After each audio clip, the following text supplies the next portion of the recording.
Salut à tous, je vous fais un premier short, j'essaye ce nouveau format, c'était pour vous parler d'une bande dessinée, je vais même en parler de deux, parce que c'est plus ou moins le même auteur, enfin c'est la même personne qui a chapeauté les deux éditions, enfin les deux bandes dessinées, les deux séries. Je vais vous parler aujourd'hui de Sirène et Viking et de Monsieur Vadim. C'est deux bandes dessinées que j'ai lues dernièrement, c'était pour notamment la bibliothèque de la Bâtie où je suis bénévole.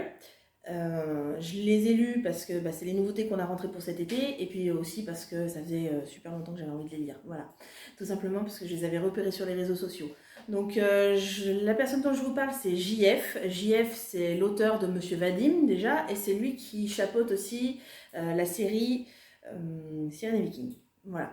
Donc je vais vous parler d'abord de Monsieur Vadim parce que c'est une série qui est très courte, elle est en deux volumes, l'histoire se termine au bout des deux volumes, donc c'est l'avantage, c'est pas une série très très longue. Monsieur Vadim, vous allez adorer ce petit papy. Franchement, moi je l'ai trop aimé, j'avais trop envie de lui faire un gros câlin et lui dire ça va s'arranger, t'inquiète pas, ça va s'arrêter au bout d'un moment, c'est pas possible qu'il t'en tombe d'autres sur le coin de la figure. Donc vous verrez, Monsieur Vadim, c'est un papy à qui il arrive que des emmerdes. Et vraiment, on a juste envie que ça s'arrête pour lui parce que le pauvre, il est trop attachant. Et c'est hyper drôle en fait, parce que malgré tous les malheurs qui lui arrivent, lui il est hyper émouvant et finalement il réagit avec beaucoup de sensibilité, beaucoup d'humour aussi, et je trouve ça trop trop drôle. Voilà, ça m'a fait penser un peu au Tonton Flingueur pour vous dire. Ensuite, du coup, Sirène et Viking, c'est une série, il y a 4 volumes qui sont déjà sortis, on a les deux premiers à la biblio. L'avantage, c'est qu'on a une histoire par volume, ça s'arrête. Si vous n'aimez pas, vous n'êtes pas obligé de lire la série, ou alors si vous perdez plusieurs semaines entre le premier et le deuxième, voilà. Vous n'allez pas perdre le fil parce que ça s'arrête au bout du volume en fait, donc c'est l'avantage aussi.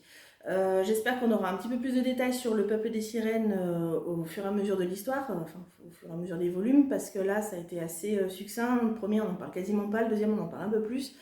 En tout cas c'est vachement bien, les graphismes sont juste magnifiques. D'ailleurs pour Monsieur Vadim c'est pareil, j'ai trouvé que les graphes étaient très très beaux. Mais vraiment pour Sirène et Viking ça m'a vraiment happé quoi. Vraiment les graphismes et les couleurs sont très très jolis. Euh, donc là sur Sirène et Vikings, je pense que je vous en avais déjà parlé, vous savez, donc c'est un conflit entre le peuple des Sirènes et des Vikings qui se battent pour la domination de la mer. Et du coup, il y a beaucoup d'incompréhension entre les deux peuples, voilà, enfin, bref. C'est très bien construit, ça donne envie de continuer, et je vais peut-être même les rentrer chez moi, parce que c'est vraiment trop bien. Voilà, je vous fais des gros bisous, et je vous dis à bientôt pour un nouveau short. Bisous!